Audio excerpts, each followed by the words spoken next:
Good evening. It is Tuesday, February 19th, 2019, and you have reached the now award-nominated movie review podcast, the No Name Cinema Society, and we're kicking off our series of finale episodes where we go over the best of the year. It's going to be our top 10 of 2018.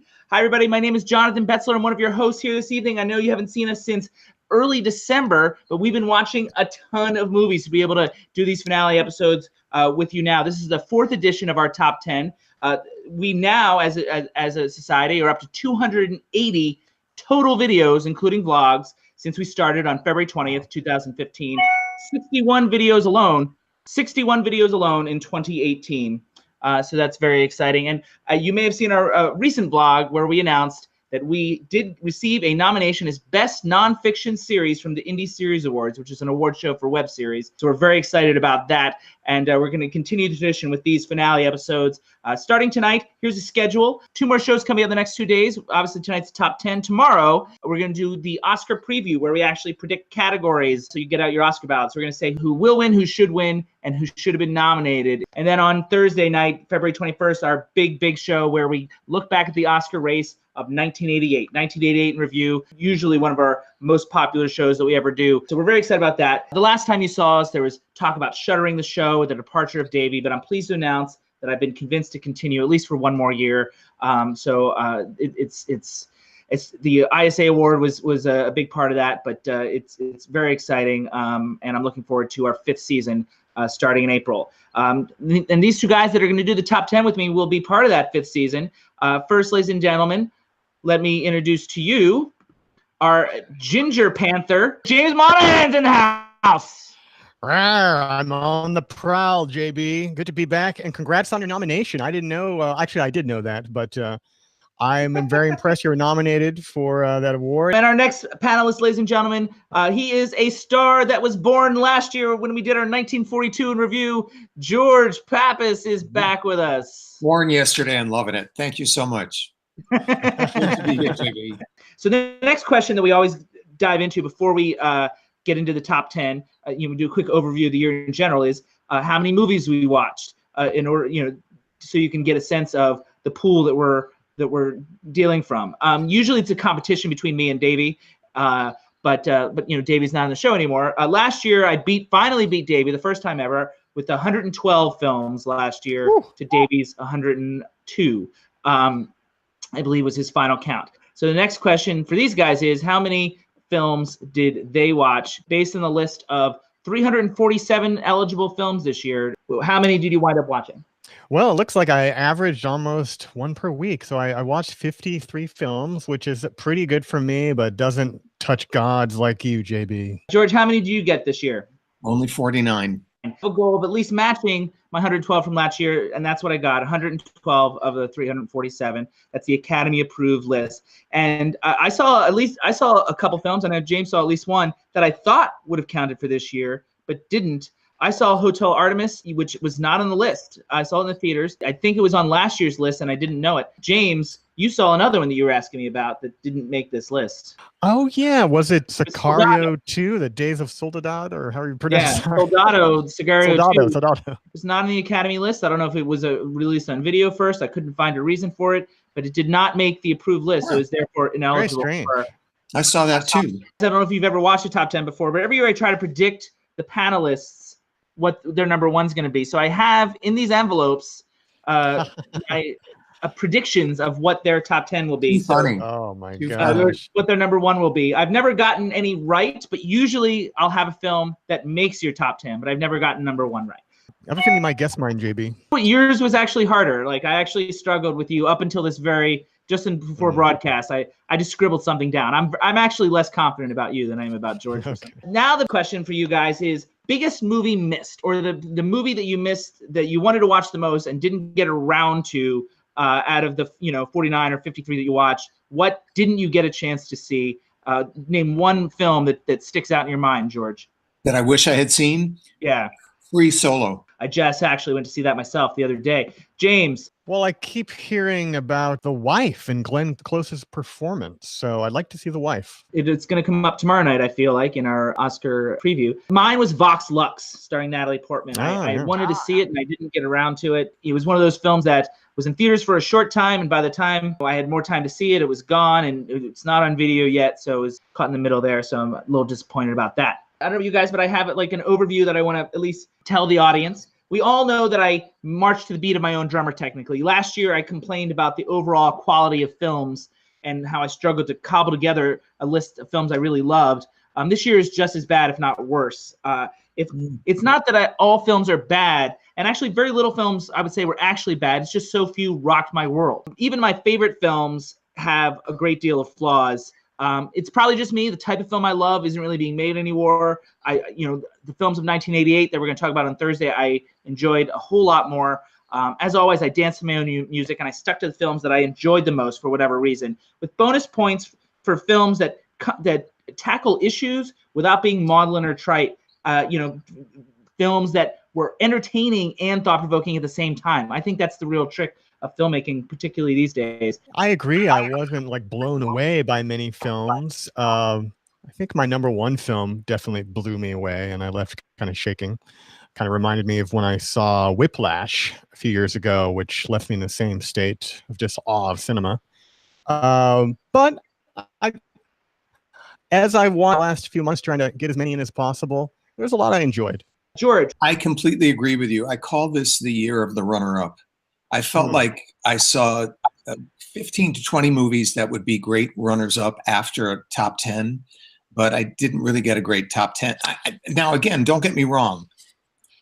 I like everything that's on my top 10 list, and some of them I like very, very much, and they might have made a top 10 list in a better year. There were more movies that I admired than really loved, and I remember you saying that last year, JB, but I actually last year had about 5 movies that I think were much better than my top 5 this year. Certainly, I feel like at least my top 2 would be my top 2 this year as well. All right, so let's get started with number 10.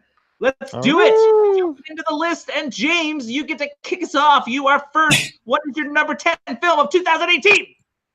Well, this film gets extra points from me for its subject matter and the fact that Is it about redheads? It should have been. But it was also, like Redheads, it was also overlooked by the Academy this year, I believe. And I also believe it's must-see viewing for everyone on the planet. And it's the documentary, Won't You Be My Neighbor, about pop cultural saint, Mr. Rogers. And in a year when the country is more divided than ever by hate and tribalism, I do think watching a film about this icon and watching him interact with children and hearing testimonials from those who knew him offers some important insights about the power of empathy and compassion. I think the film could have been more well-crafted, yes. For everything I mentioned, I think the material makes up for it. You hit the nail on the head. It's a movie that emotionally hit me, but I really was bothered by some of the directorial choices Morgan Neville made. That's what kept it off my list. It wound up being my 3rd best documentary of the year. It's a great story, and I was frustrated by some of the editing choices, some of the need to dramatize things in cartoon form. That didn't fly for me at all. I love the idea of this film. I'm glad it was made. I wish it were better. And so that's why it didn't make my top 10. George. It did not make my top 10, but I enjoyed the film. I actually felt what you were describing. I saw a couple of documentaries this year that I felt that way about. I was glad they were made. I just felt that a better filmmaker might have gotten them onto a top 10 list. However, I appreciated. It's a good example of this style over substance thing. Morgan Neville felt like, the audience isn't getting this. I need to make a cartoon, or I need to hit them over the head, or do a very fancy thing where he's shooting kids' faces in televisions. He staged those things. It was really awkward to me in the middle of a documentary. To James's point, the story would have been enough. You don't need to add your directorial hand to it. George, you're number 10. Okay, my number 10 is a movie that no one else has given much acknowledgement to at all. And it falls in line with what I was saying before about films that were not necessarily great movies, but that struck a chord with me. This one did get me viscerally, even though I'll grant you that there were things about it that could have been better. However, my number 10 is Ben is Back. I really did like this movie very much. For one thing, The main reason is actually Julia Roberts. I'd always liked Julia, but I've never thought she was the world's greatest actress. And some of her prior nominations, she seemed to me to be lucky. Not so much lucky, but the film did more for her necessarily than she did for it. I did not feel that way about this at all. She was feral in this. I was riveted by her performance. It felt like a dark night of the soul. The fact that it came along at Christmas time, not the film, but that it takes place during Christmas time, reminded me a bit of Jimmy Stewart's and George Bailey's, awakening in It's a Wonderful Life, except this awakening was not a happy one. This is someone who really thinks she can make it work out, finding out she cannot. And it was quite a harrowing ride to watch. Lucas is also very good in the film. There are moments in it that I didn't think worked, but overall, the fact that I was as emotionally invested in it, which didn't happen to me a lot this year, is what made me overlook what didn't work and want to see it on my list. Okay, James, anything on Ben is Back? Well, this is why I watch this show and participate, because I don't think I'd even heard of this film. But It sounds intriguing, and I had to look it up here. Yeah, I didn't realize Peter Hedges had written What's Eating Gilbert Grape and About a Boy and Dan in Real Life, all films that I like. Yeah. So I'm going to take your recommendation, George. Do you know Lucas Hedges was his son? No, I didn't know that, actually. I admire Lucas Hedges. He's in one of my top 10 films, in fact. Oh, then I know what it is, and we're going to have an argument there. But okay, cool. All right, now it's time for my number 10, ladies and gentlemen. And the director of my number 10 film also directed a film that made my top 10 of 1988. Ladies and gentlemen, director Robert Zemeckis once again proves what a deft storyteller he is with Welcome to Marwen. His ability to weave reality and fantasy is seamless, effective, emotional, and highly cinematic.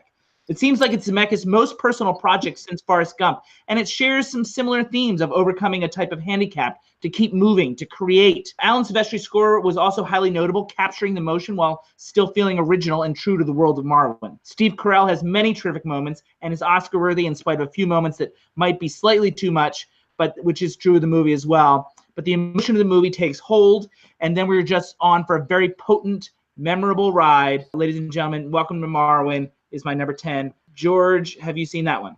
I have not. I'm sorry to say.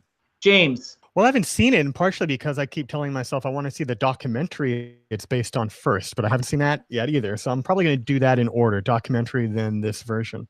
Like a Marwen marathon? Yeah, why not? I'll assemble all my G.I. Joe figures together for the experience. All right, moving right along, trying to keep things moving. George, number 9. Okay, my number 9 also has a bit of a family connection attachment to it. It is A Quiet Place, directed by John Krasinski and starring John Krasinski and his wife, Emily Blunt. This is a post-apocalyptic story. It's told with such economy that in a short amount of time, you learn a lot about everything that transpired before it began. It is very eerie. Just the whole world is beautifully created. Not excessive use of anything gimmicky, but you are scared and rooting for these people. I enjoyed the ride. I'm really glad this one was made. You know, you guys have seen my list, so you know what I watched and what I didn't watch. And I don't do horror films, and so I boycotted Quiet Place. I will never watch it, in spite of its great reviews and everything. I want nothing to do with that. James, I assume you've seen it. I did see A Quiet Place. I enjoyed it as well. I mean, you kind of have to put aside any logistical or scientific questions you might have. I mean, come on, it's a fantasy horror film, but it's another example of an actor doing a fine job as director. And of course, we've seen, I'm sure Bradley Cooper in A Star is Born might come up during this conversation. But I heard there's a sequel to A Quiet Place going to be made, right? I heard that too. I look forward to it. That is true. I do not. James, you're number 9. My number 9. Well, speaking of horror, this is more of a psychological thriller. And I'm a sucker for those kind of films. And this speaks to George's point. There were films this year where you like some elements, but not others. But this film is Steven Soderbergh's Unsane. And it tells the story of a terrorized woman in a mental hospital who's trying to convince the staff that she shouldn't be there and is held against her will. I think it's just great popcorn stuff. You can watch at home on a Friday or Saturday night with some themes that are relevant to what's going on in the US today regarding like the Me Too movement, as well as the state of our healthcare. Unfortunately, kind of as a gimmick, Soderbergh shot it on iPhone, showing what he can do on a low budget. I wish he had shot it on something that looked a little better than an iPhone, however.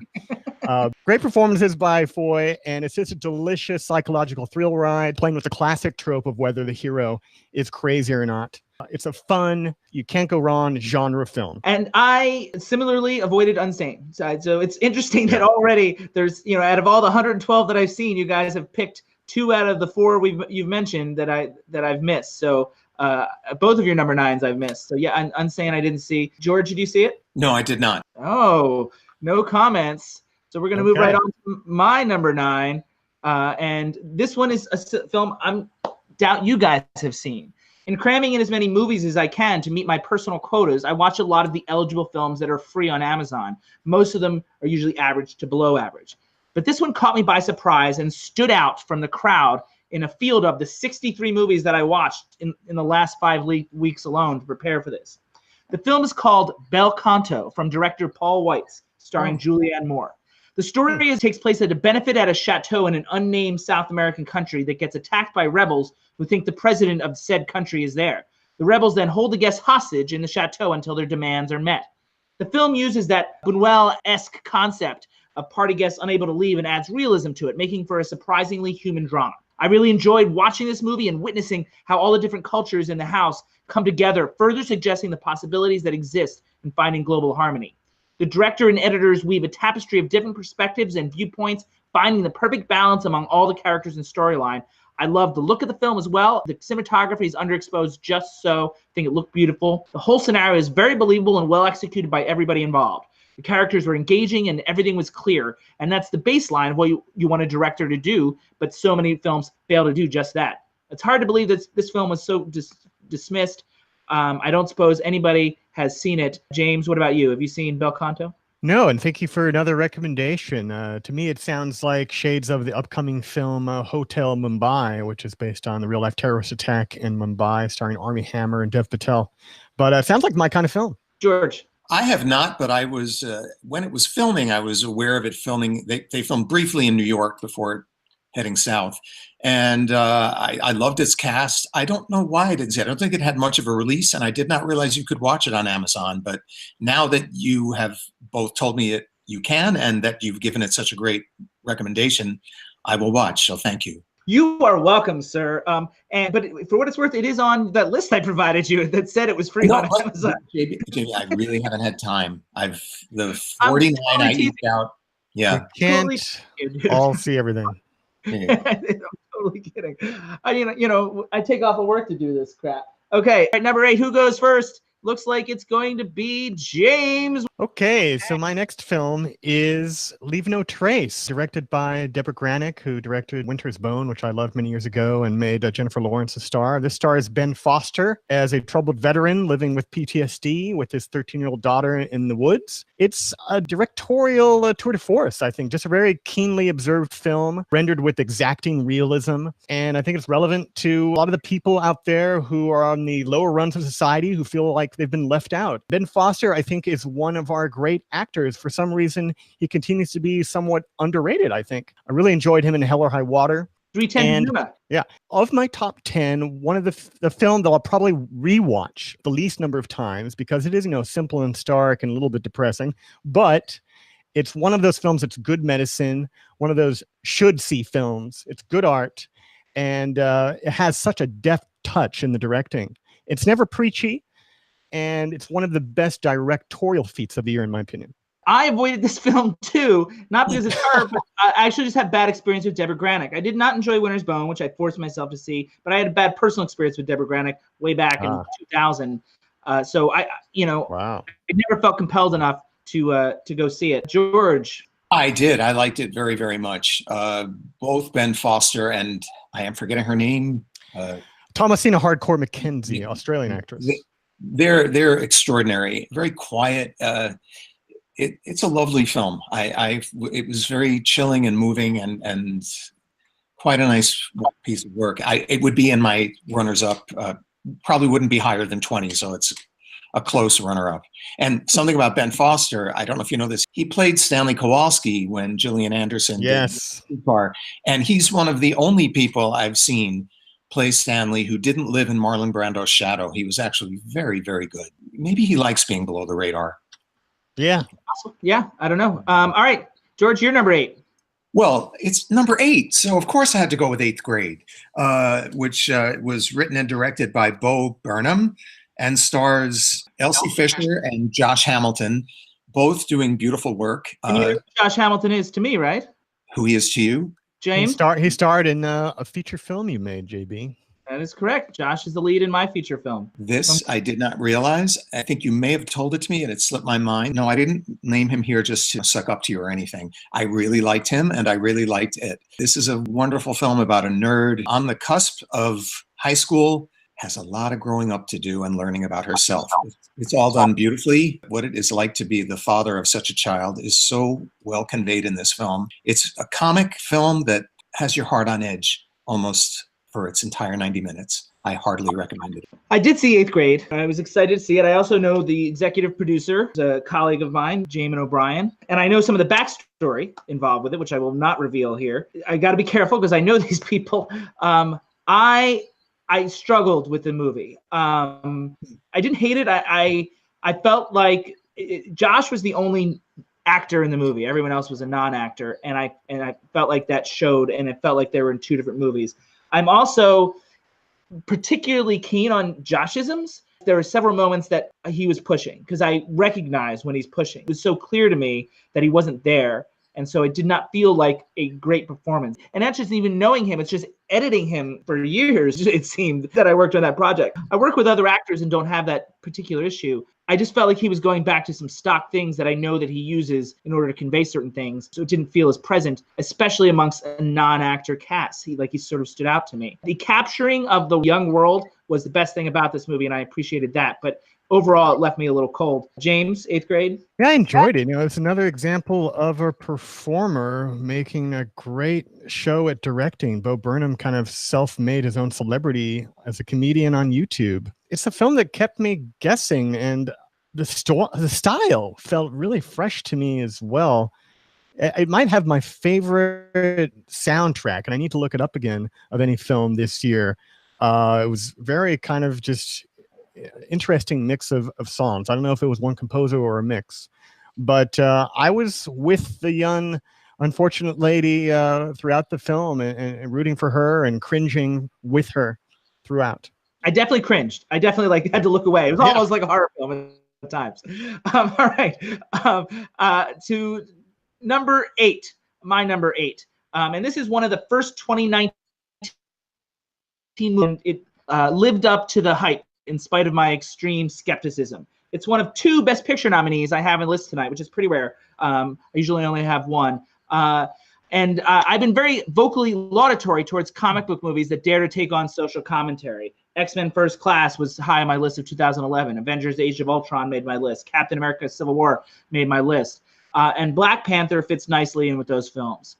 To me, Black Panther, while important for having a black superhero, is less about racism to me and more about the global community.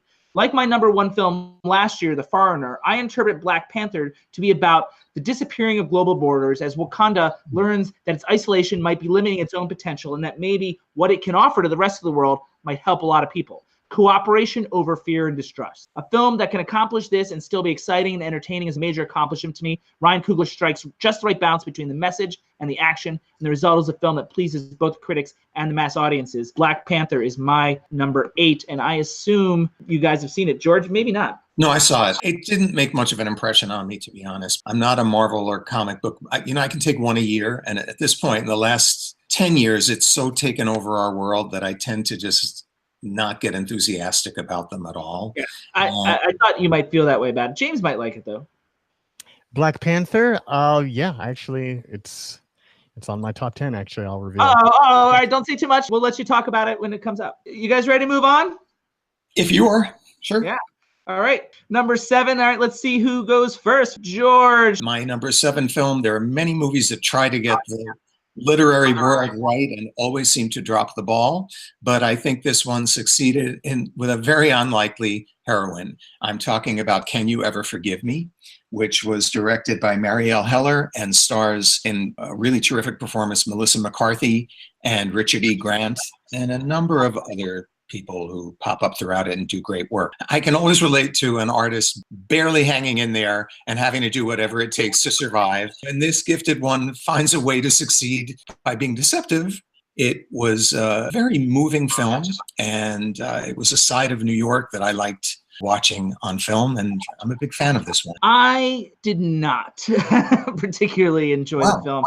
I mean, the end, I feel like there was very little cinema in the film, for one. And I also felt like I was bored by it. And the characters are so unlikable. And like sometimes that can be fun, but I actually found it distasteful here. I just wasn't that interested for the movie in general. It was slow and it never really found its footing for me or any sense of momentum. I did not feel like the performances were that stellar. I think McCarthy and Grant are both playing variations on previous characters I've seen them play, just in different wardrobe. Neither character felt transformative. I'm not sure what this movie was aiming to be about. Was it ageism, being misanthropic? I mean, I guess it's about a woman hitting rock bottom, but I'm not sure that they had a perspective on the incident depicted. Barely that interesting of a story to begin with, and I'm not even sure what they're trying to say with it. So I felt frustrated with And You Ever Forgive Me. James? I haven't seen the film, but I've heard great things. Thanks for another great recommendation. You're the first person I know who hasn't liked it, but that's what makes the world go round. So there you go. I'm usually the cheese that stands alone in many of these, and I'm sure that'll be true again as the top 10 continues. My number 7. Oh, wait a minute. No, James. Sorry. I can let James. I'm going to go. I'm so excited to move forward. James, you're number 7, sir.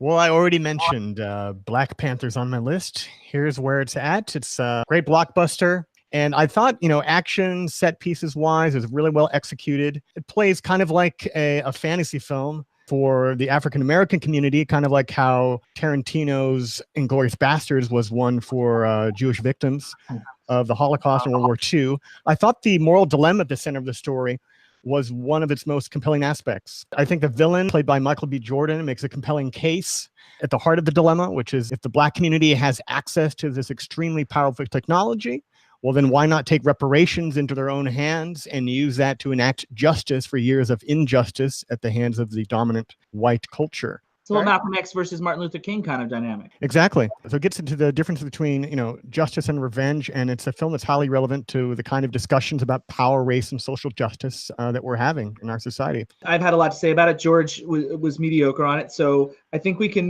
move on. But I'm glad we have some crossover, James. That made me want to give it another look. What I said didn't want to make you give it another look? You said different things. You described it very differently.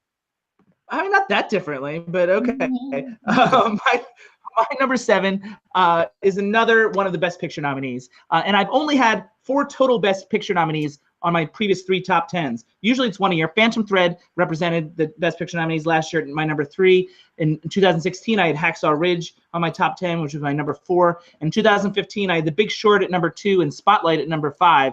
This year I've got 2, but they're at 7 and 8. So I don't know what that says about the Academy. My notes after seeing this film was that it was hardly earth-shattering, but sweet, funny, and super well executed. And that is Green Book. For me, this movie is all about performances. The 2 leads and all the support around them are outstanding. Real while being entertaining, which, as you'll notice, is the theme of the evening for me. Calling the film a reverse Driving Miss Daisy isn't far off. Its lessons and morals are tried and true territory. Not that that's bad. It's formulaic, but it's the example where the formula is executed beautifully.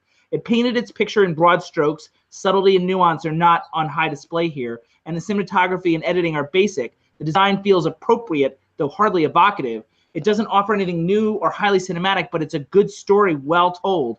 And in a year that didn't seem to have a lot that I connected with, that counts for a lot to me. George. Very sweet film, and I enjoyed it very much as well. It's actually not on my top 10, but that's not any kind of knock. I liked it for all the reasons you say. James. I agree, JB, that it's really all about character in this film, especially Mahershala Ali's character. I mean, I haven't seen this character on a film ever. This guy who doesn't belong in any culture, an amazing musician who's living in Carnegie Hall. I mean, it's unfortunately, Viggo Mortensen's character, this Italian, is a real kind of stereotype. I personally think he overcame that with the performance, but I'll get to that tomorrow, maybe. Okay, sure.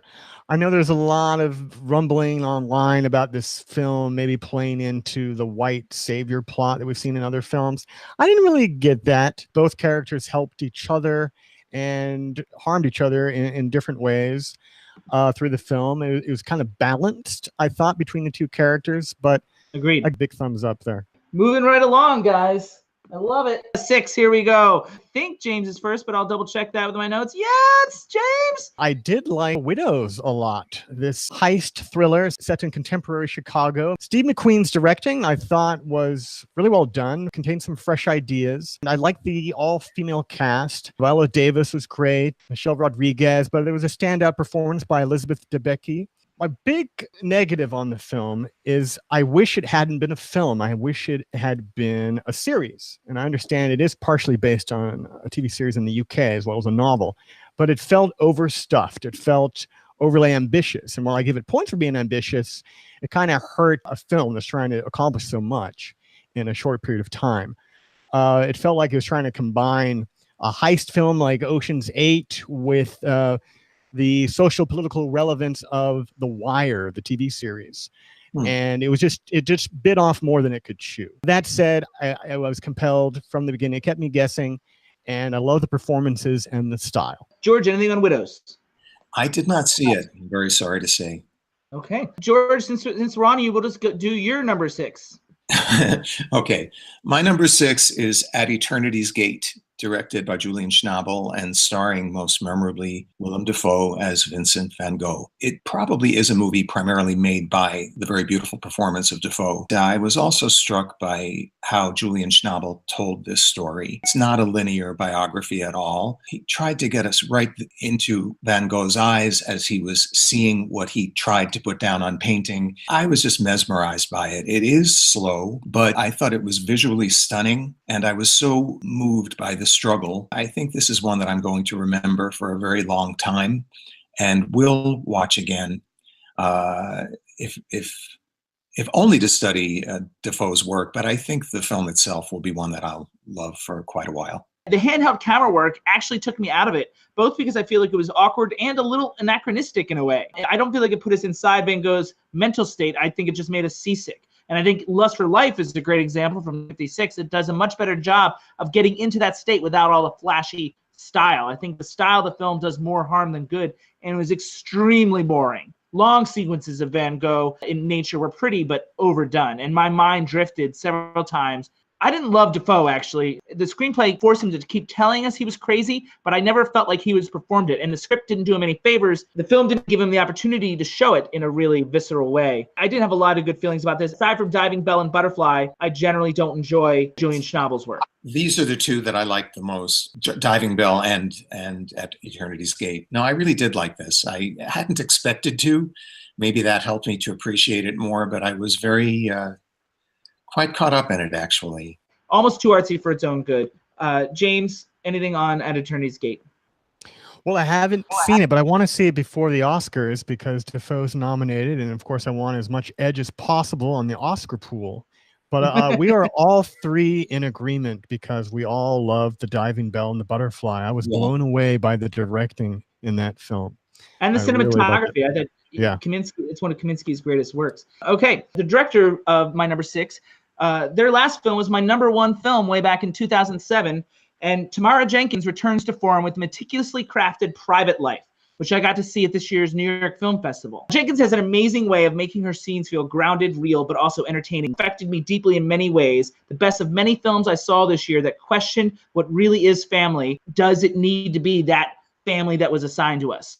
Much of the praise of the film has been directed towards the debut performance of Kaylee Carter, and rightly so. She is a revelation. I also want to shine a light on our old friend from Afternoon Delight that we talked about in episode, I think, 48.2, Kathryn Hahn, who finds humor in her pain and desperation. She's so real. It's as if she's sitting in the theater right next to you, and she makes it look easy. A terrific performance.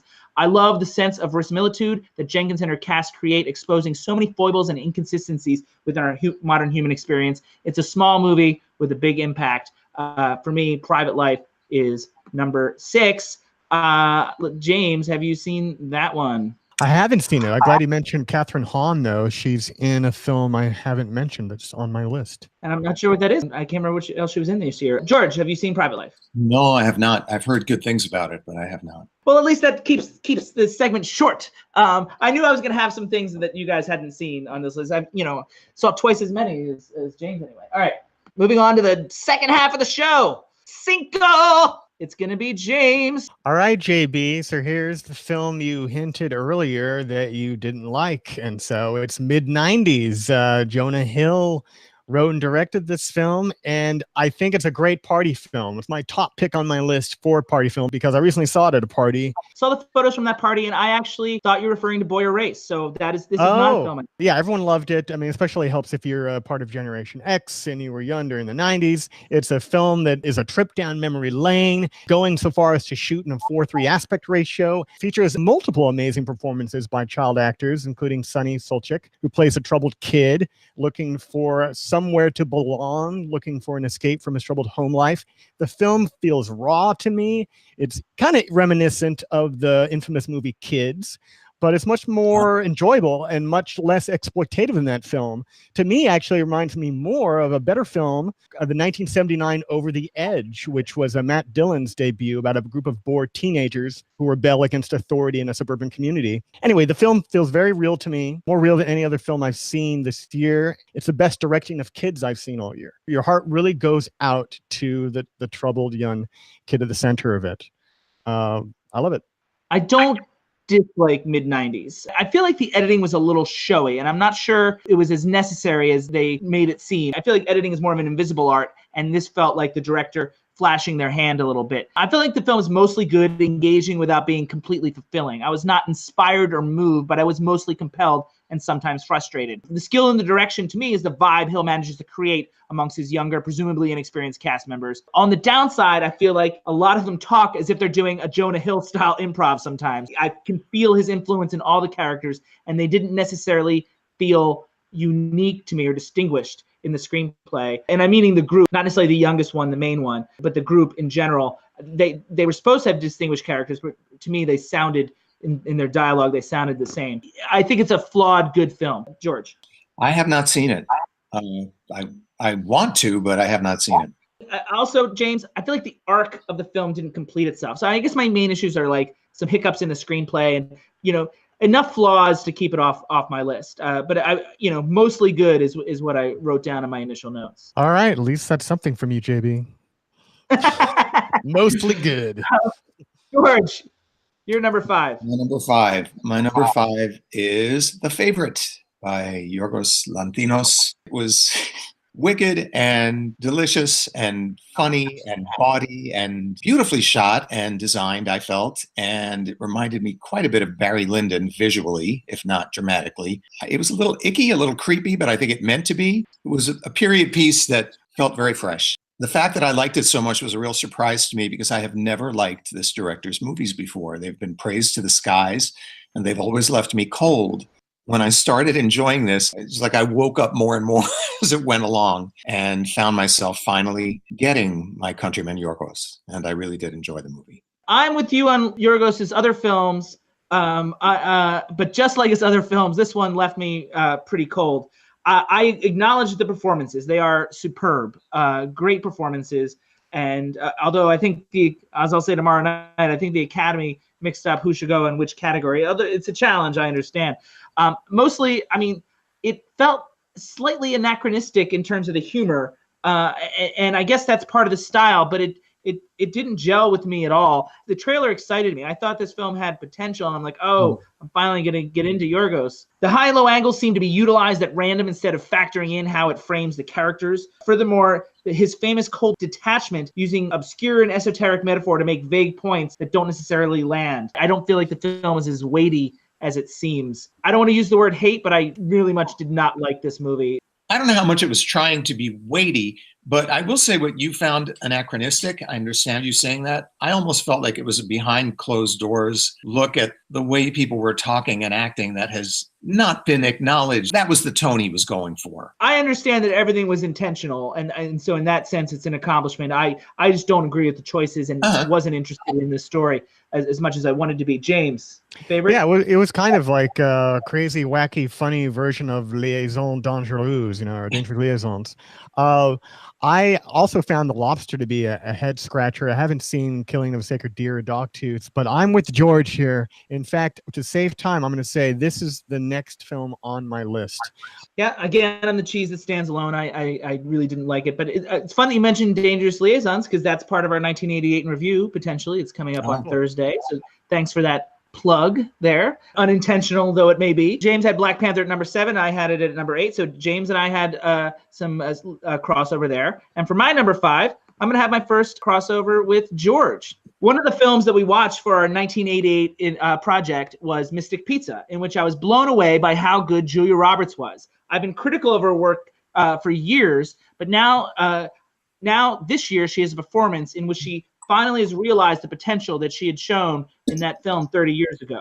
I'm talking about Ben is Back, which George had at number 10. Julia Roberts got so much right, such a complete performance. And I like the film a lot too, because it's here at number 5. I feel like it's super intimate and honest, a great tone set by director Peter Hedges, extremely well executed. And I really love Stuart Dryburgh's cinematography. It's beautiful in its own stark way. I feel like the screenplay is the real hero here. Outstanding work. Great story, honest dialogue. Editing is very strong as well, particularly thinking about a parallel action sequence that leads us to a red herring. Extremely well done. Lucas Hedges, the son of the director, continues to disappoint for me in another lifeless performance, but it's not enough to detract from the movie overall. It still made my top 5. It's a movie that's going to stick with me for a long time afterwards. I know George likes it. You excited we have some symmetry? I'm very excited. And I'm really glad that you feel this way about this movie because I cannot believe it has been shown so little. I mean, how is she not nominated for anything? I don't get it. James hadn't even heard of it. Yeah, I hadn't even heard of it. Sad. There's a promotional and distributor issue there, but it made 2 of our top 10 lists. For those of you watching out there, that's got to count for something. But since James hasn't seen it, we can move right on to our top 4. So James, technically, you've already gone first here because you already talked about the favorite. I do have this. This is your envelope. Oh boy. And I didn't get number 1, but I did get a film on your list. Yes. Number 4. Very good. I'm impressed. Yeah. You know me so well. I guess so. I personally love the style of this film. It's demented, grotesque, operatic, sick, hilarious in all the right ways. Tony McNamara co-wrote the script, and he's done a lot of Australian stuff. It reminded me of a lot of peculiar, funny, goofy Australian TV shows and films. I really had no idea what was going to happen moment to moment. JB, you too acknowledged the performances. It's a trio of performances, I think, that have been rightfully honored by all the awards organizations. I don't think it's a particularly deep film. It's a fun look at a power struggle, a rivalry that takes place in a fascinating historical milieu. And visually, it's one of the most entertaining films I've seen besides my number 1 pick. Agree with George. You're number 4 and just number 5. So there's starting to be some symmetry here as we go on the list. What do you have as your number 4? A movie I loved very much, and another one I was sorry has been... I don't get how it was ignored. I knew people who saw it at festivals last year and loved it. Everyone I knew who saw it in its minimal release loved it. A fine director returning to form after many years out of form, but nobody knows it. It is called Don't Worry, He Won't Get Far on Foot, directed by Gus Van Sant, starring Joaquin Phoenix and Jonah Hill, who's mentioned for, I guess, the 2nd or 3rd time today so far, this time as an actor. Joaquin and Jonah give beautiful performances in this movie. There were a lot of films this year about addiction. This is one of them, but this one is as much about recovery as it is about the angst that goes along with being an addict. It's fascinating because this is about a cartoonist who becomes a paraplegic, and yet the biggest challenge of his life is dealing with his addiction. The process is actually done without heaviness, with respect, with humor. I really think this is one of the high points of this year. Anyone who's watching this show, I hope I do something to encourage people to see Don't Worry, He Won't Get Far on Foot. The funny thing, George, is I had queued it up on Amazon. And but I had made a note. I don't know if it was free on Amazon at one point, but I had made a note that it was free on Amazon. So I was going to watch it for that reason.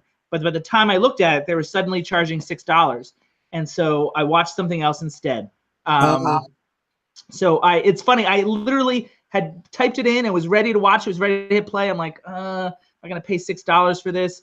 And so I didn't watch it. I missed it. So it's funny that comes up after almost watching it. James, have you seen it by chance? It's funny. This is the second film George has mentioned I haven't even heard of, and I love I love Joaquin Phoenix. It's on the list. I know, but in terms of marketing, someone dropped the ball. I mean, I love, by the way, John C. Reilly and Joaquin Phoenix and the Sisters Brothers this year. But I like Joaquin Phoenix generally. He makes exciting choices in terms of what roles he takes on. So thanks, George. I'm going to check this out. Oddly enough, I'm going to talk about Joaquin Phoenix tomorrow night about another movie altogether, but that's neither here nor there. Instead, I'm going to move on to my number 4. Are you guys ready? All right, we're ready. My number 4 is going to be the most controversial film that comes up tonight because when this film came out, it was met with tons of controversy, so much so that it was rushed out of theaters. It lasted just 2 weeks. And I never would have thought to watch it if it weren't available on a plane. It's the only film ever to make a top 10 that I saw on an airplane. And I'm talking about the very, very controversial I Feel Pretty. Amy Schumer thought she was making a feminist film, but the feminists didn't see it that way. But I'm not sure those people watched the third act because that seemed to directly address their concerns. The way I interpreted the film is that it's not just a feminist film, but a film for everyone with a message about the difficulty and importance that comes with self-image. One just needs to look at the evolution of the Michelle Williams character to see that this film deals with perceptions and expectations put upon all women, those that are perceived as attractive and ideal just as much as those that are perceived as less so. Yes, the film is very funny, but before you know it, you're wrapped up and roped in where it suddenly packs an emotional punch with a message for everyone, not just women. And Amy Schumer was great. She has her shtick, but that has evolved into so much more. In the third act, she has moments that are so real, so grounded. The direction was occasionally too much, a heavy-handed dolly now and then, director flashing their hand, but it's mostly deftly handled, especially when it comes to tone, a nice balance of comedy and drama. I actually feel this film is Oscar-worthy in many categories, including Best Picture, Best Actress, Best Supporting Actress, Best Editing, and Best Costume Design. But instead, it's been all but forgotten because of the pens of a few angry writers. I urge you guys and women out there to decide for yourselves what you think about this movie and its message. I suppose everybody has avoided this movie because of the controversy. I wouldn't say I avoided it because of any controversy, but I haven't seen it. I love your defense of it. I tune out angry mobs. I really do. And I'm happy that someone else makes a statement to do the same thing. Thank you for that. And it's extremely subversive, I think. James, I suppose you also didn't see I Feel Pretty. Yeah, but not for any reasons of controversy. I just forgot about it. I remember the trailer. Well, in fairness, the controversy took it out of theaters, and that's why you forgot about it. Yeah, there you go. And I like Amy Schumer. I thought Trainwreck was a really decent rom-com, and you don't see many good rom-coms nowadays. So I like her, and I'm willing to give it a recommendation, especially since you do. And it's the second film that I have on my list with a female director, so that's kind of fun. All right, the top 3 are coming up. All right, let's see who's supposed to go first. It is James, number 3. Okay, hopefully this is an interesting choice. I'm a fan of films that move me on a visceral level, but also make me think. And the most suspenseful film I saw all everything out of my chest was the documentary Free Solo about Alex Honnold's attempt to climb Yosemite's El Capitan Wall with no ropes or safety gear. The greatest feat in rock climbing history. The film made me think about a lot of things. It made me think about goals, about decision-making, about tunnel vision, what we're willing to sacrifice in our relationships and personal lives for professional ambition, what facing down fear really looks like. And I think the main character is a real person, complicated, troubled individual, which makes for a very compelling hero. And he's also, like a lot of compelling heroes, someone who has an amazing skill. I mean, he's the Michael Jordan, the Roger Federer of his sport. And as a feat of filmmaking, the movie is incredible, requiring the filmmakers to be expert rock climbers themselves and to achieve shots that put you right there with Alex staring down the face of the rock, inches from a deadly fall. Like I say, it was a white knuckle ride from beginning to end to me. I loved it. So we know George hasn't seen it. That was his one movie that he missed, the one that he missed the most. So now he's even more excited to see it. I did see it. I have it as my fourth best documentary. So I have it. This is your second documentary on your list, and I have Won't You Be My Neighbor just ahead of this because of the emotional impact. I was not white knuckling it through this, but I just saw it just the other day. It was one of the last films that I ran out to see. So the movie jumped the shark for me once the filmmakers themselves started to put themselves on screen. And here's why. I felt like they were forcing the emotion. Like when you are the director and you put yourself on camera saying, this is really dangerous stuff. Like when you are yourself an interview subject, I feel slightly manipulated. I don't judge documentaries on content alone necessarily. It's this, like it's the form that the documentary takes. This one, I had some questions. There's some stops and starts with him in life that I felt like should have been edited a little differently. All the practice things, and there's some back and forth, maybe less stuff with the girlfriend, although I do want to marry that girl. I wasn't as interested in that subplot with their story. There's a lot of good things about it. I didn't necessarily connect with it on that same level that you did. What helped connect me with the film was my past. I actually was 50 feet up on a rock climbing when I dislocated my shoulder, which was a very traumatic experience. It probably affected my appreciation. I've been following rock climbers for a while. I, however, liked the fact that the filmmakers became characters in it because it eliminated that distracting thoughts I was having in the beginning about how are they filming this? How much of this is a setup or a recreation or whatever? That's something only you and I would think about. Yeah. Well, they pulled back the curtain and just like, I didn't mind seeing the cameraman. I minded when they started doing interviews. That's when it started to feel a little, overly shaped. It was a complicated emotion to trying to get the shot and wanting to capture something so dangerous at the same time not wanting your good friend to die. I understood the reasons for it. It just felt like, especially what they were saying, it almost felt scripted. George hasn't seen it, so we can go straight into your number 3. My number 3. Yeah. Okay. My number 3 is probably the most honored film of the year so far anyway. Roma. Before you go any further, I just want to do this. Oh no. I didn't get it at number 1, but I was pretty damn close. Interesting. This was another film that I felt rewarded my patience. I did think it was visually stunning, although I will say that digital black and white movies aren't nearly as beautiful as filmed black and white movies. I felt that world of Mexico in turmoil, Mexico City in turmoil in the 1970s was believably recreated. Watching that story, the lives of the young maid and the woman she was working for, and all they went through in that tumultuous year, in a movie that almost seems as though nothing is happening, and yet as time passes on, so much does. Maybe more admirable of this film than actually blown away by it, but the admiration was very strong. It was another one that by the time I had seen, I'd heard quite a few complaints about from people who felt it had been very overrated. But I thought it came to life so beautifully and put me in another place so effectively. I did not know what was going to happen. That moment at the beach was so suspenseful. I really appreciated the ride. On the one hand, it was definitely his vision, but I also felt that I was watching it through the eyes of a child at the same time. And that's all I want to say. I thought it was a very, very special accomplishment. Roma is a unique case for me. It's not going to make my top 10. That will be the first thing I'll say.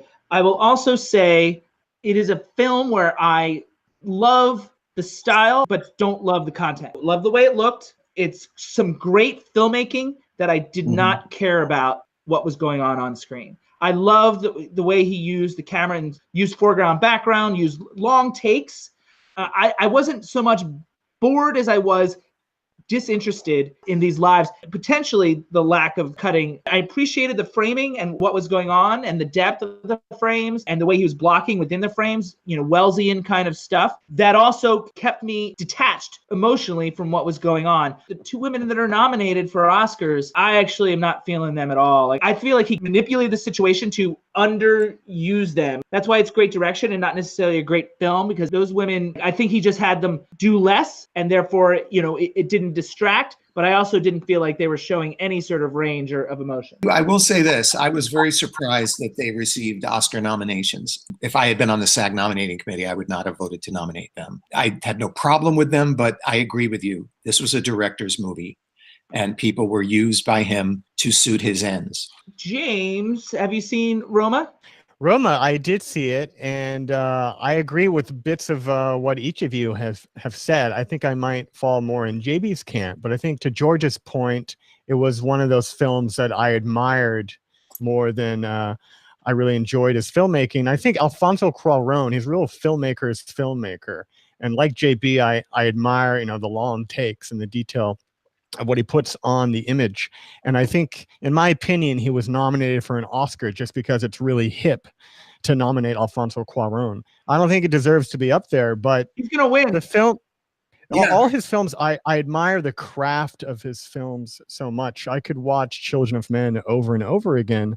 And with these detailed long takes, neither of you have mentioned the sound design, which I thought was incredible in all his films, but in this film as well. Like, it was like super surround, at least when I saw it. Like, I thought people were making noise in the audience when they were actually the characters on the very edges of the screen. It might be partially due with the sound system where I saw it. Craft-wise, I understand he mimics some of Ansel Adams' black and white photography techniques by breaking the image up into segments, which you can more easily do now with rotoscope, and individually crafting and color and manipulating different parts of the image. But for me, it didn't make my top 10 because I felt distant from the main character, left me a little bit cold, especially the ending, left me wondering what the film, the content would have been like if told from a female perspective, from a perspective of someone who wasn't the white privileged kid in that household. What if it had been told more from the maid's perspective? But I just wasn't into the passiveness of the character or the style. But like George said, I love the richness of these tableaus he creates, just watching everything unfold. I have mixed feelings about it. Admired but didn't love is exactly how I feel about it. That's a better way to put it. All right. So my number 3 is another one that might shock you guys. I've had 2 animated films make my list since the show started. Inside Out made my list in 2015, and Kubo and the Two Strings was number 3 in 2016. Not only do I have an animated film at number 3, but I have a very surprising sequel, Ralph Breaks the Internet. Not only is it an exquisitely detailed film with a lot of intertextuality, it ultimately is a profound and thought-provoking lesson on codependency. Chock full of references, terrific use of the mise-en-scène that adds to the film. The film also highlights how easy it is to be disconnected in our ultra-connected world. What I find most fascinating about Ralph Breaks the Internet is who the antagonist is. Has anybody seen Ralph Breaks the Internet? No, I'm sorry to say. I have seen it. Who would you say the antagonist in the film is? The internet itself? No, the antagonist is Ralph. Kind of amazingly, it's sort of reminding us how easy it is for us to become the villains in our own lives when we succumb to our own fears and neuroses.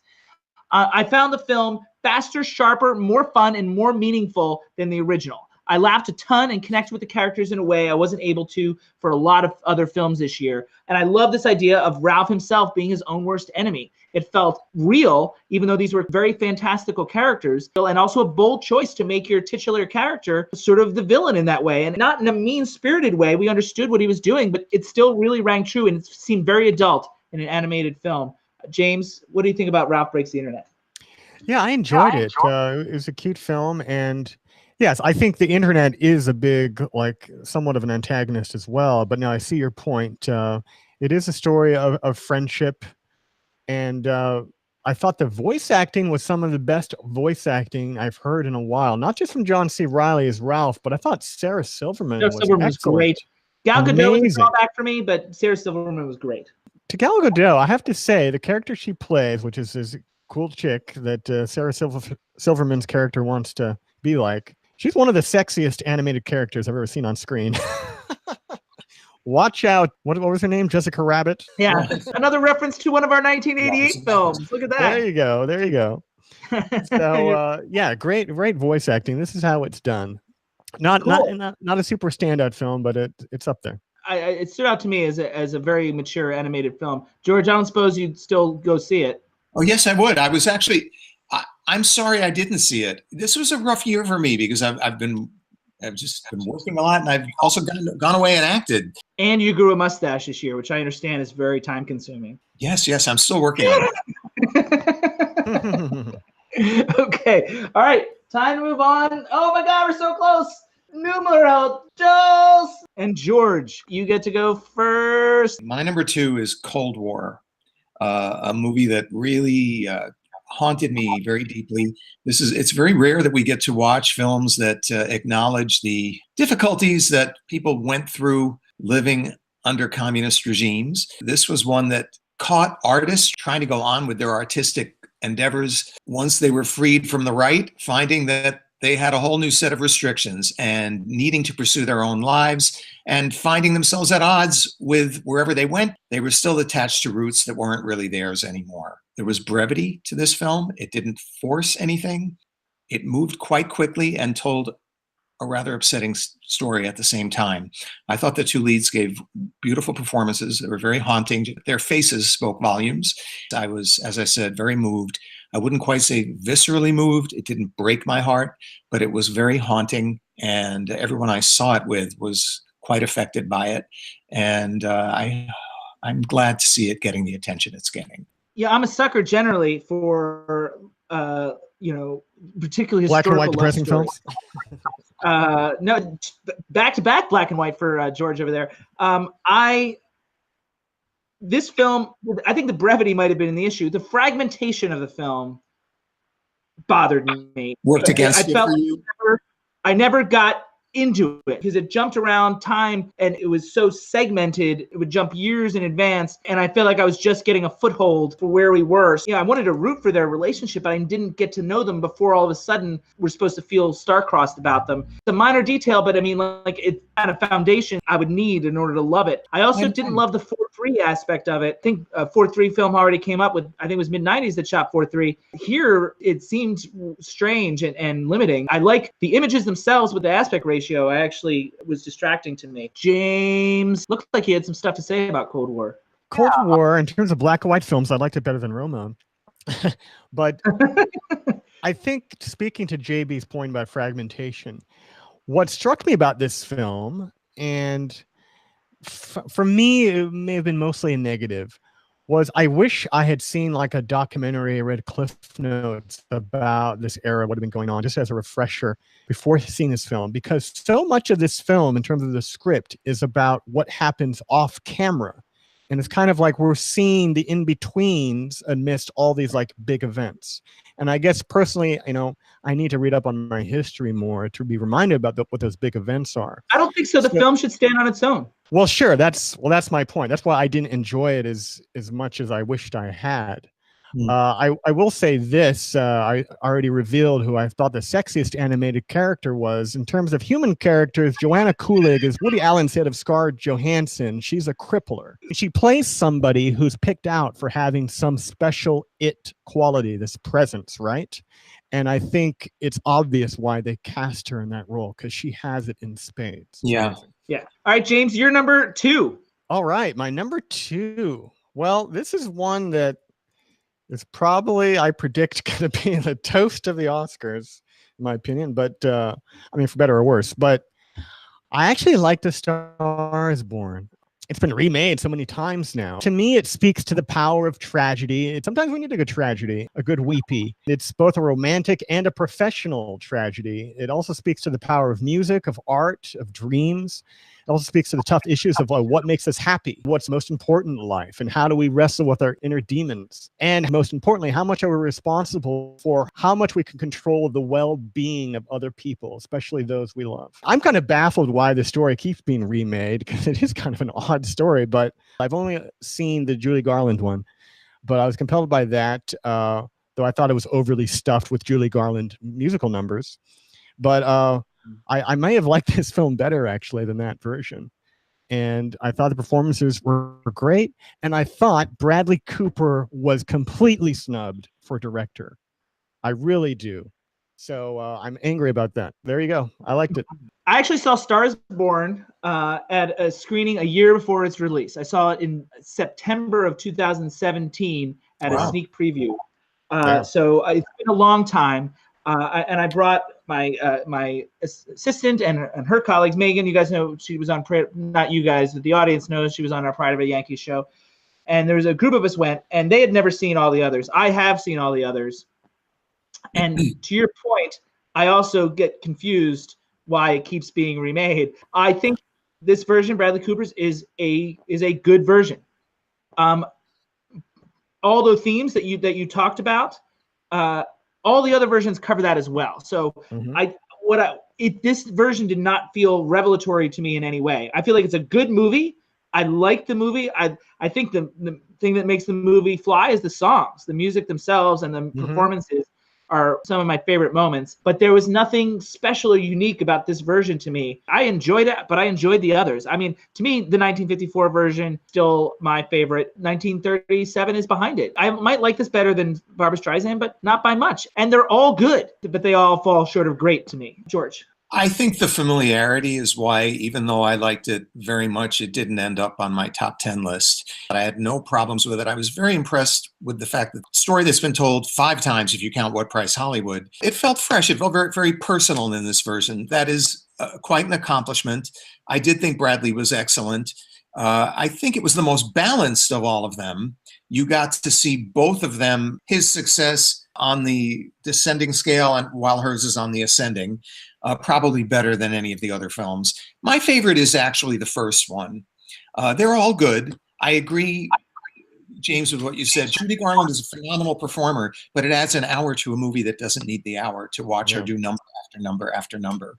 And I guess my only problem with Bradley Cooper's direction was that there were times in it when I felt in the earlier scenes, the camera work looked like it was trying to make a statement. I saw the gimmick behind it when I was watching it.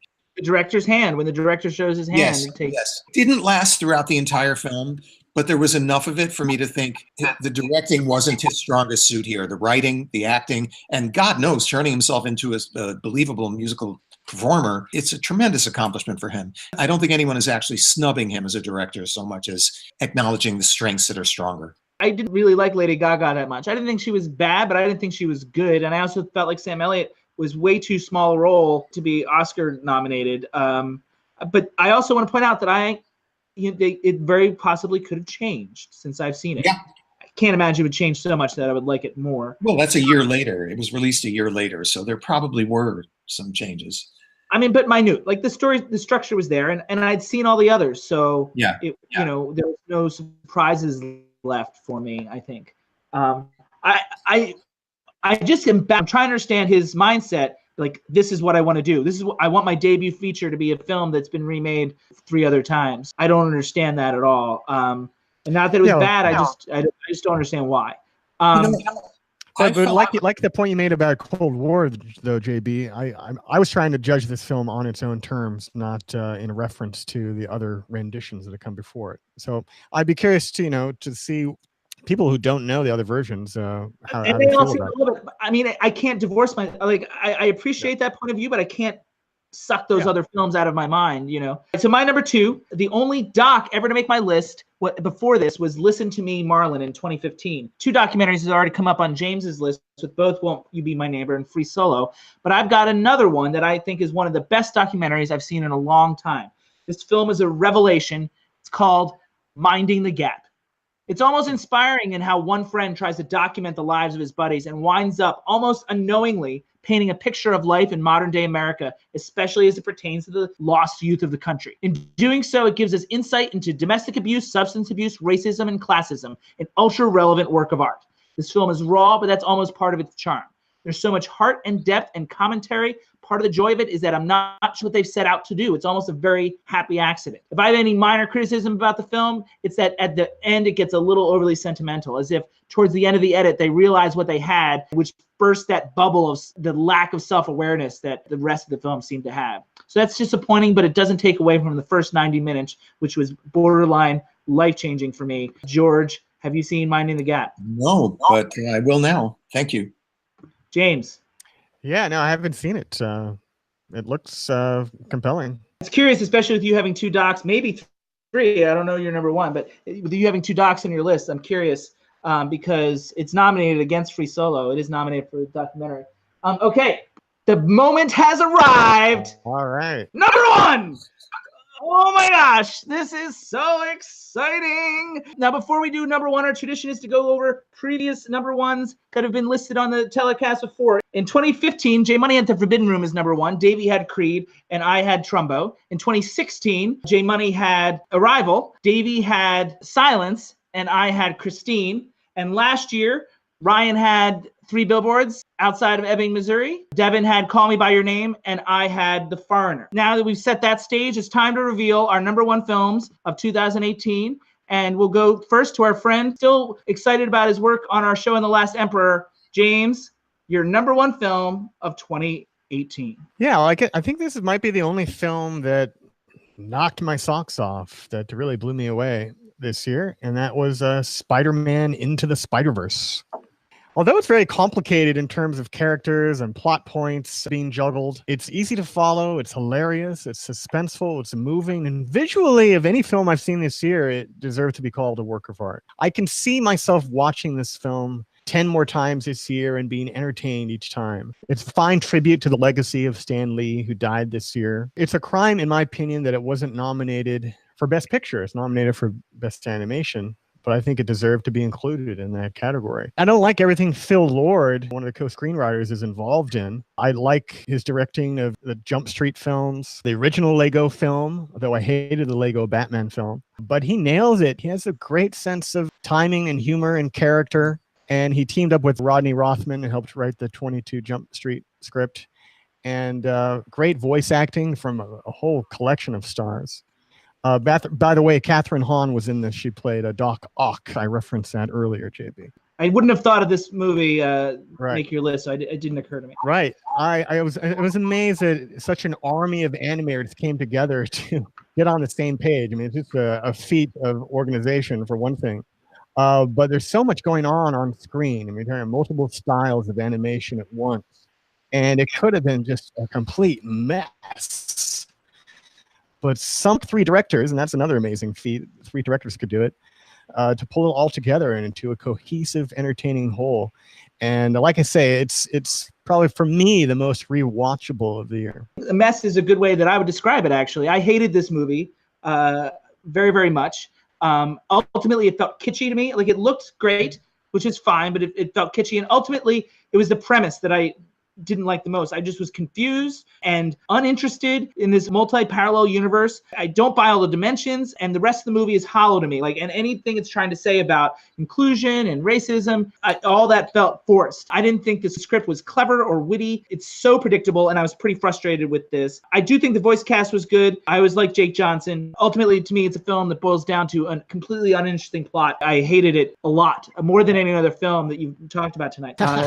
Well, we agree to disagree, JB. We are way off, but I mean, Jim, who's going to be on the Oscar preview tomorrow night, it was his favorite film of the year too, I believe. So I'm alone. I don't suppose George has seen it.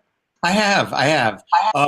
I can't say I hated it the way you did, or that I loved it the way James did, but it had moments that I was quite caught up in. It just was a little too much. That's sort of how I felt. All those octopus made me kind of hungry. It's loud. Yeah, it's loud. Like, there's something obnoxious about it. I was not into this at all. George, time is now for your number one film of 2018. My number one movie of the year is BlacKkKlansman. I felt that Spike Lee really balanced the frightening elements of this story with a lot of humor, and that it was quite an impressive navigating act to get us from the beginning of the film to the end. The end literally ties us in to the present. I didn't think he had to do that. Normally things like that are hit you over the head moments.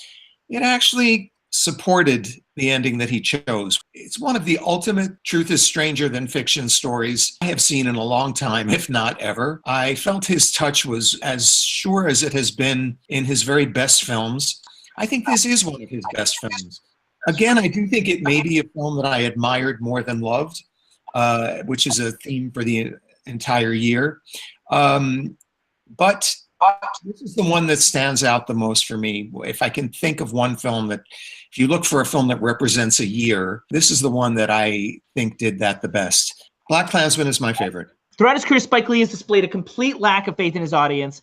preaching and talking down to us like grade school children, showing off his style to make the points that he feels passionate about. Recent events has made his fears seem justified, but in this case, the story of BlacKkKlansman worked on its own with his narcissistic need to show off his style. This is far less offensive than Chirac or School Days, but I also felt like this was a style or a substance thing. The film is doing fine as an interesting mystery thriller with racial overtones that would have made a point on its own. Give us some credit for making those connections on its own. The film is best when it sticks to the story, and it's an interesting, engaging story as that. I was not super impressed with Adam Driver, but I never am. I actually like Topher Grace maybe a little bit better. It's not my least favorite Spike Lee film, but it's also not my favorite, and I also don't think it's one of the best of the year. A film that I feel like makes these same points and does it better, which was my number 11 film that just missed my list, is a indie called Blindspotting with Daveed Diggs. I'm so sorry I have not seen that. I wanted to, and I think Daveed Diggs is tremendous. And there's another performance in that movie that's also tremendous that might come up tomorrow night. Overall, Blindspotting was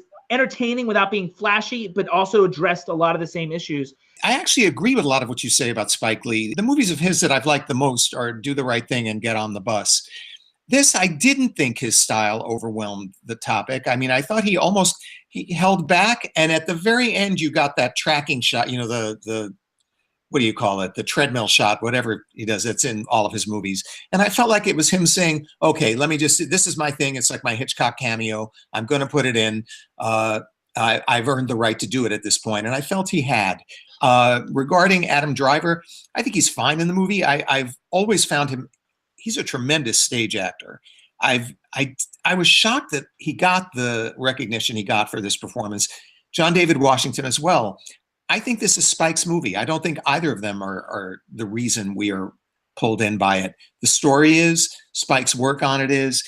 I did think that the Ku Klux Klansman, who he found, I believe he's a Swedish actor, Jasper Pekkonen, and Ashley Atkinson, who played his wife, I thought they were terrific, very small roles, but they really were, he was frightening. She was frightening. Yeah. Those people were more interesting as actors and as characters than the two leads. They're not famous though, so they don't have publicists who are promoting them for Academy Awards. Well, I mean, neither are the Roma actors. But I still felt this managed to work on two levels and come together very well. Again, as I said earlier, this is a year in which everything felt like a runner-up to me, and not quite a movie that lives in my heart. Do the Right Thing is a masterpiece, but the Spike Lee film that I feel like that perhaps his best work as a director, as just a director, is Inside Man. Is a terrific little film that shows off what he can do when he doesn't have an axe to grind and is just focused on story. And I'm like, yes, you are a great storyteller. Do that. Yeah. You know, I know you're angry, but you're telling a story. You've got an obligation to your audience as well. James, anything on BlacKkKlansman? I had mixed feelings about it. It had its entertaining moments. I don't know. I came away wishing it had more teeth, actually. But just like you were influenced by the other versions of A Star Is Born, I have to admit I was influenced by critiques that were written about this film, particularly by Boots Riley, the filmmaker, because this film gained so many points in its marketing from saying it was a true story. And yet the more I read about the film, the more I learned how much they made up to make the main character more sympathetic. He spent so much time working for an organization to sabotage Black radical organizations. He was a narc. They made up the fact that his partner was Jewish, Adam Driver. They completely fabricated the whole bombing, which is made to seem like the police are heroes. They do a lot of things that just didn't happen. I think it's important what's true or not in this film. I mean, we're dealing with highly charged history here. Depends on what you claim. I don't mind making the character Jewish. I don't mind a beautiful minding some of the lead character a little bit. That to me is some of the things you need to do when you're creating a movie of storytelling. I mean, like, I don't want you to completely lie, and maybe this got too close to that line. I can see that. But I was, entertained by the film. I didn't hate it. I didn't hate it either, but I mean, it was a familiar frustration that I have with Spike Lee. All right, you guys ready for my number one? All right, drum roll. Are James, are you excited or more nervous that I'm gonna pull out a movie that's like totally random? I am erect in my chair.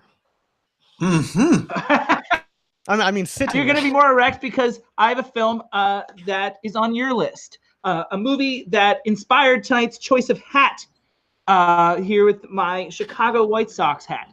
It's a terrific thriller that I think is executed with precision, skill, and artfulness.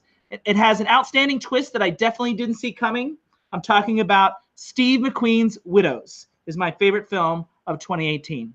Beautiful, gritty cinematography with the boldest and most memorable shot of the year, for me anyway, driving around the neighborhood with two people that you can't see inside the back of a limo. The multiple perspectives in this film was actually an asset instead of a hindrance. The editing team found just the right balance, allowing McQueen to weave a thorough tapestry of that part of Chicago. The performances are top-notch all around, including the one that James already alluded to by Elizabeth Debicki. We understand and feel the motivations of pretty much all the characters, which is quite an achievement and very satisfying. Even if we don't root for anybody, we understand their point of view. I think this film is about duality in a way. No one is completely good and no one is completely bad. Everyone is to blame, which isn't as dark as it sounds. It just feels human, truly human. And as a result, it's about so much. James already talked about it being potentially overstuffed. But to me, I think it just stopped before being oversaturated. It's about racism, classism, feminism, ambition, power, familial dynamics, corruption, and more. In that sense, it's the most complete film of 2018. Guys, I loved Widows. And James, my number one's on your list. And no wonder you had very little to say earlier. You wanted to save your thunder for now. You know about me and my thunder. I don't know how I never saw Widows. I turned around and it was gone. I heard nothing but good things about it. All right, so our number ones are done. So I guess the question is, how do you guys feel about each other's lists in general? Do you guys have any feedback for me or each other before we get to the worst film of the year? James, anything? Well, I'm so glad I have this collection of films I haven't seen. You know, Yeah. Can You Ever Forgive Me? At Eternity's Gate, Ben is Back. Don't worry, he won't go far on foot. I've been writing these down. I Feel Pretty. Those are all George's recommendations. How come? No, I just was You had writing Ben them is down in back order. on your list too. Don't worry, JB. I'm going to see I Feel Pretty. I'm going to see Minding the Gap. Yeah. So thank you both for these. Yeah. Anything you'd like to say about the list on total? Well, for even though we were all in agreement that this was more a year of movies we admired than loved, we seem to get into some pretty passionate conversations about quite a few of these. So maybe they stirred us more than we realized. We should give a little credit where it's due. And I look forward to seeing Ralph Breaks the Internet and all the ones you guys mentioned that I haven't seen. Thanks. And thank you. Although I don't know that there's anything that I think the ones that I didn't see. Oh, the one I really want to see is Don't Worry, He Won't Get Far on Foot. That's the big one that I was going to watch that I missed. So that's that. I need to see that for sure. Yeah.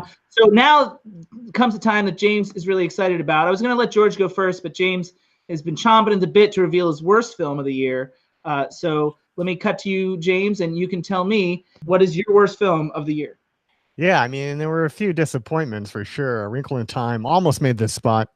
But the worst, just because it was so boring, was, and I'm a Catholic, The Nun.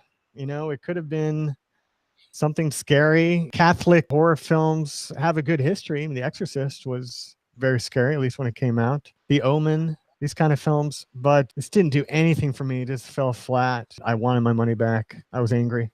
Obviously, I avoided that, The Nun, the one that was released in 2018. This year, though, I did go to see Jacques Rivette's 1966 film, The Nun, at Film Forum, which I also didn't like that much, but that's beside the point. I originally thought you were going to see the one James was talking about when you asked me to go with you. Oh, yeah. funny. George, what is your worst movie of the year? This is tough. I didn't really hate anything. Can I give you my biggest disappointment? Sure. However you want to answer this question. This is one that a lot of people loved, but and I thought it would be right up my alley, and it really left me cold. First Reformed. I'm glad you said that. I also really didn't like First Reformed. It's a movie that I can pinpoint exactly where it jumped the shark for me, about 2/3 of the way through. Yeah. I do love Ethan Hawke, and I'm not faulting him. I think he actually was excellent, but it didn't matter. Nothing about it pulled me in. I could see some interesting ideas here. Maybe Paul Schrader needed someone else to direct this story. Maybe that was it. I don't really know. He's certainly directed well in the past. Just left me completely cold. And this kind of story is right up my alley. big disappointment for me. It's funny, and both of your worst films, have to do with religion in such a strong way. I would say it's not one of the worst, but I mean, I disliked it. I think it looked bad, both in terms of cinematography and the production design was terrible. I agree. Really spare, and it looked like it wasn't a choice that they then embraced by being a choice. It was way too sparse, and it just didn't feel real ever. And distant shots. I mean, there were so many things that we were watching from a distance. Like, this is not helping. I didn't.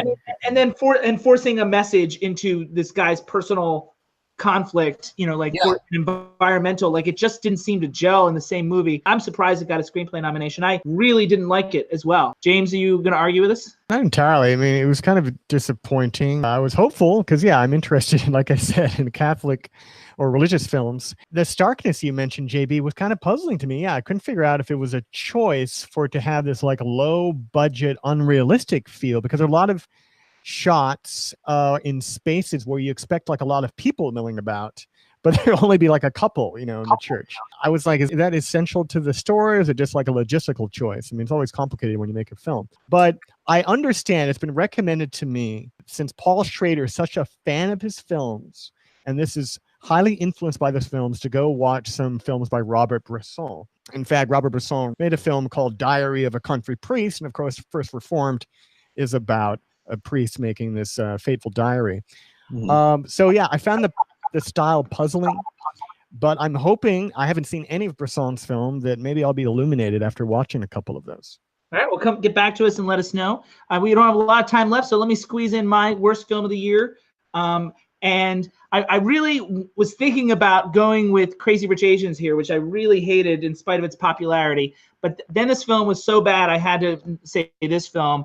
It's a film it's another one of those Amazon films that, I rushed in that was free on Amazon. It's called And Over, which is in this title one word, but it's supposed to mean and over and over and over. So it's not a place, it's and over. It's a really good premise that is ruined by a director that had no sense of pace, timing, realism, or storytelling ability. It's about a scientist played by a very miscast Jonathan Silverman who loses his wife and tries to recreate her via DNA cloning. And when that doesn't work, he tries it again and again and again, hence the title. There's so much one could explore here, ethical, religious issues, and the film barely scratches the surface.